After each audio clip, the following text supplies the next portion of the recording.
who have traveled from near and far to join us for this Inter-Parliamentary Speakers Conference.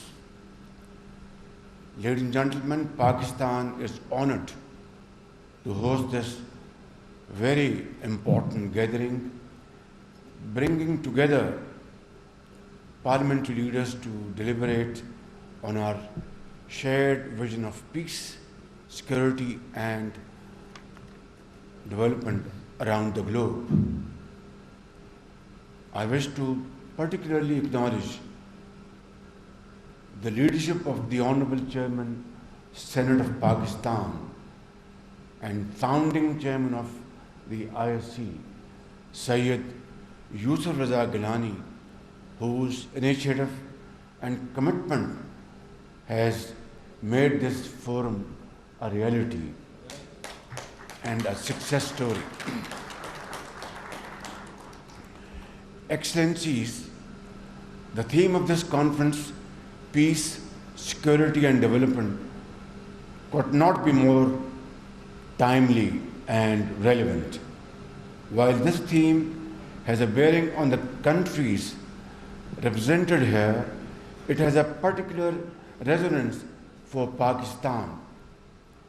Ever since our independence in 1947, Pakistan has always advocated for peace through dialogue and diplomacy. We firmly believe that peace and security form the foundation of the sustainable national and regional development.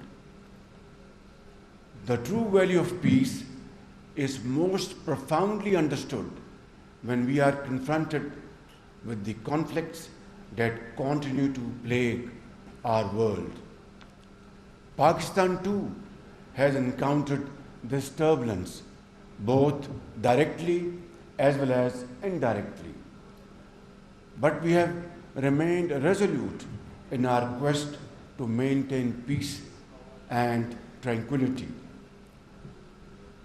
Unfortunately, earlier this year, in the month of May, Pakistan faced unprovoked aggression from our eastern front.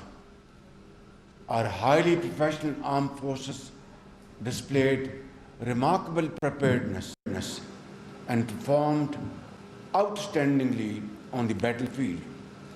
Their swift and decisive military action on land and in the air not only thwarted the enemy's designs, but also demonstrated to the aggressor and, of course, the entire world, Pakistan's iron resolve and determination to defend its sovereignty and territorial integrity at all costs.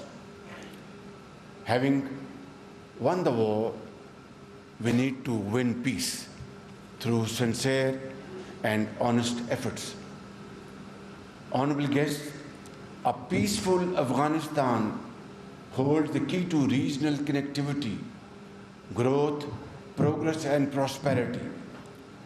This peace has remained elusive for decades. However, Pakistan has never lost hope. We believe in a peaceful neighborhood and have been striving hard for this purpose. It is most unfortunate that militant groups continue to imperil peace, not only within Afghanistan, but also beyond its borders. When our border posts were attacked last month from the Afghan side, our response was firm and decisive, teaching an unforgettable lesson to those who attacked Pakistan. I deeply appreciate the efforts of brotherly countries, particularly Turkey and Qatar, in facilitating peace talks between Pakistan and the Afghan Taliban regime. Afghanistan must understand that lasting peace can only be realized by reining in TTP and other terrorist groups operating from Afghan territory. Our abiding commitment to upholding peace and security in the world is manifested by our constructive role at the United Nations, OIC, ECO, SCO, as well as other important diplomatic forums. Distinguished delegates, the flames of conflict are too often lit and fed by the embers of persistent poverty, inequality, and injustice. We have seen how poverty and exclusion can ignite the fuse of instability. Excellencies, development as the engine of progress is the most effective remedy against instability and conflict. And in this behalf, I would like to mention a very important program which was undertaken by Pakistan through great economic cooperation from our very friendly country, China, and under the flag of One Belt, One Road, One Belt, this program, Pakistan-China economic program, was undertaken most productively, and of course we are about to enter now the second phase of this program.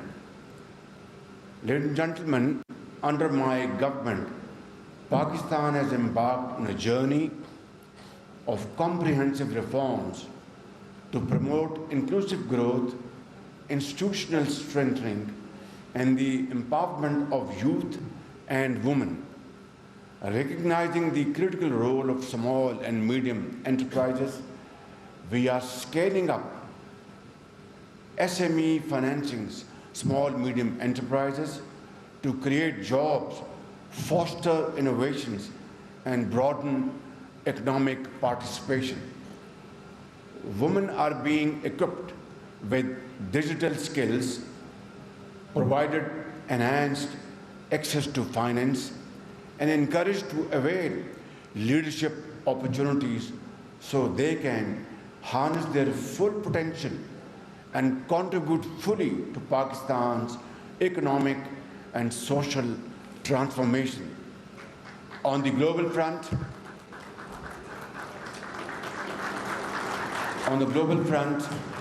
Pakistan has actively engaged with international financial institutions and development partners to foster fiscal reforms, climate resilience, and investment facilitation, so essential for a resilient and prosperous future. Our efforts at home and abroad are guided by the conviction that no nation can prosper in isolation, and that our destinies are linked with each other very closely. And we believe in global interaction, multilateralism, and we would be very happy to work with, as we have worked in the past, with all international players, be it European Union, United States of America, Japan, Far East, Middle East, Saudi Arabia, and so on and so forth. Ladies and gentlemen, parliaments, as the custodians of the people's will and the democratically elected representatives of their aspirations, have a unique and indispensable role to play in this endeavor. We are guardians of the most precious hope and sacred trust that our people have reposed in us. We are duty-bound to honor those sacrosanct expectations to the best of our capabilities, to bring about a collective improvement in the lives of those who we represent in our Houses of Parliament. I would like to conclude, ladies and gentlemen, with full confidence in the wisdom of the enlightening discussions that will take place during this conference, and I look forward to its outcomes that will guide all of us for our future course of action and our collective journey forward.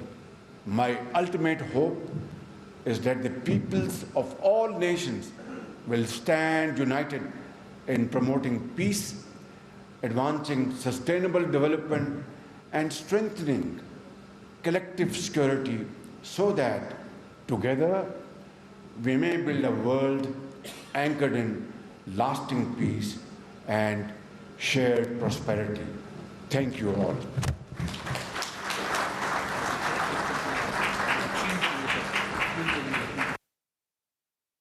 I now request